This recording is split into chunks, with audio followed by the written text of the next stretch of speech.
అయ్యా ఈ రోజు నుండి కొన్ని వీడియోలు అయితే రిలీజ్ చేయబోతున్నానండి. అవి మా నాన్నగారి యొక్క లైఫ్ స్టోరీ, అలాగే నేను కూడా దాంట్లో ఉంటాను. మీకు ఈ సిరీస్గా మీకు అందించబోతున్నాను. పార్ట్ 1, పార్ట్ 2, పార్ట్ 3 అలా అందించబోతున్నాను. ముందుగా అయితే మా తాతగారి పేరు కొల్లిపర్ర వెంకట సుబ్బయ్య గారండి. వారు పెనమర్లో నివాసం ఉండేవాళ్ళు. వారు భార్య కొల్లిపర్ర శకుంతలాదేవి గారు. వాళ్ళిద్దరికీ పుట్టిన సంతానం 5గురండి. 5గురిలో 4 అబ్బాయిలు, 1 ఆడపిల్ల అండి. వాళ్ళలో 4గో ఆయన మా నాన్నగారండి. అయితే మా నాన్నగారు అక్కడ ఒక ఉమ్మడి కుటుంబంగా ఉండేవాళ్ళండి. పెనమరు గ్రామంలో చాలా పెద్ద ఇల్లులో ఉమ్మడి కుటుంబంలో వీళ్ళు నివాసం ఉండేవాళ్ళండి. వాళ్ళు పెళ్ళిళ్ళు అయిపోయి అవన్నీ కూడా అయిపోయినవి. ఆ తర్వాత మా నాన్నగారు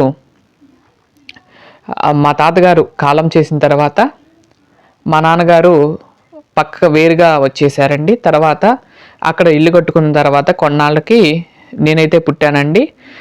మేమైతే మా నాన్నగారికి మా అమ్మగారికి కొంచెం లేటుగా అయితే పుట్టామండి. 14 సంవత్సరాల తర్వాత అయితే పుట్టాం. మా పెద్దమ్మ వాళ్ళ పిల్లలందరూ కూడా పెద్దవాళ్ళు అయిపోయారు. వాళ్ళకి పెళ్ళిళ్ళు అయిపోయినాయి. వాళ్ళ పిల్లలు కూడా పుట్టేశారండి. కానీ మా వచ్చేసరికి మేము మాత్రమే చిన్నపిల్లలం అండి. కొంచెం లేటుగా పుట్టడం వల్ల మేమైతే చిన్నపిల్లలం అండి.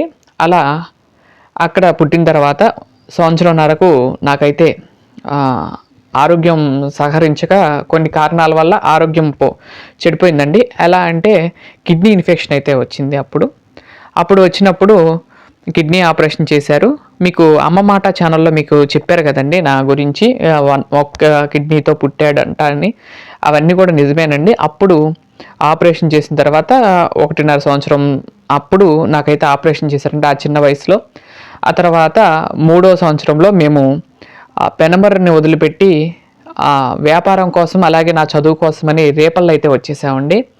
నాకు అప్పుడు 3 సంవత్సరాలు ఉన్నాయండి. అప్పుడు మా నాన్నగారి దగ్గర డబ్బులు లేవండి.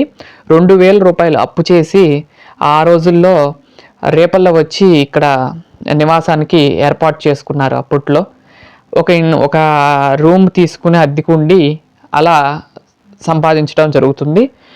కొన్నాళ్ళ తర్వాత మేము ఒక 4వ సంవత్సరం రాగానే వేరే ఇంటికి అయితే షిఫ్ట్ అయ్యామండి. అక్కడికి వచ్చిన తర్వాత ఆ దేవుడు కరుణో ఏమో కానీ అక్కడికి వచ్చినాక కొంచెం స్థిరపడి ఒక స్థలము అలాగే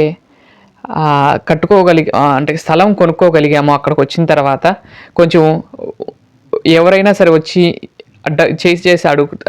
చేయి దాసి అడిగితే డబ్బులు ఇచ్చే అంత స్థాయిలోకి అయితే భగవంతుడి దయ వల్ల దేవుడి దయ వల్ల వచ్చాము. తర్వాత కొన్నాళ్ళ తర్వాత మేము కొన్ని సంవత్సరాల తర్వాతేనండి, ఒక 5 సంవత్సరాల తర్వాత నేను సొంత ఇల్లు అయితే కట్టుకోవడం జరిగింది. ఇప్పుడు మేము ఉంటున్నది సొంత ఇల్లేనండి. ఇలా అయితే కొనుక్కోవటం జరిగింది. అలాగే నా లైఫ్ జర్నీ కూడా మీకు త్వరలోనే చూపిస్తాను. అంటే నేను చిన్నప్పటి నుండి ఎలా ఉండేవాడిని, అలాగే కొన్ని విషయాలు అయితే యాడ్ చేస్తాను. అలాగే పక్కన మీకు ఇక్కడ మా నాన్నగారి ఫోటో, మా అమ్మగారి ఫోటో, అలాగే కొన్ని ఫోటోలు అయితే యాడ్ చేస్తూ ఉంటాను. ఆ ఫోటోలు కూడా చూస్తూ మా లైఫ్ జర్నీని మీరు ఆనందంగా వీక్షిస్తారని భావిస్తున్నాను. ఈ వీడియోలో ఇంతవరకే చెప్తున్నానండి. మరొక వీడియోతో ఇంకేమేమి ఉన్నాయండి అంటే షార్ట్ కట్లో చెప్పాను. ఈ వీడియోలో ఏంటంటే మేము రేపల దాకా వచ్చాము. ఈ మధ్యలో జరిగిన కార్యక్రమాలు అయితే ఉంటాయో అవి రేపటి వీడియోలో లేదా ఎల్లుండి కానీ రిలీజ్ చేస్తాను. అట్లా పార్ట్ 1, పార్ట్ 2, పార్ట్ 3గా మీకు అందిస్తాను. ప్రస్తుతానికైతే ఇక్కడ వరకే ఎండ్ చేస్తున్నాను. అయితే మీకు నచ్చితే కనుక లైక్ చేయండి, షేర్ చేయండి, సబ్స్క్రైబ్ చేయండి. ఇలాంటివి నచ్చితే కనుక మీరు కామెంట్ చేయండి. మీకు ఇలాంటివి వినాలి అనుకుంటే కనుక మీరు కామెంట్ చేస్తే నేను కంటిన్యూ చేస్తాను, లేకపోతే నేను ఇక్కడతో ఆపేస్తాను. మీరు దయచేసి కామెంట్ చేయాల్సిందిగా కోరుకుంటున్నాను. ఇదండి ఈరోజు వీడియో. మరొక మంచి వీడియోతో రేపటి వీడియోలో కలుస్తాను. అంతవరకు సెలవు. నమస్కారం. ఓం నమో వెంకటేశ.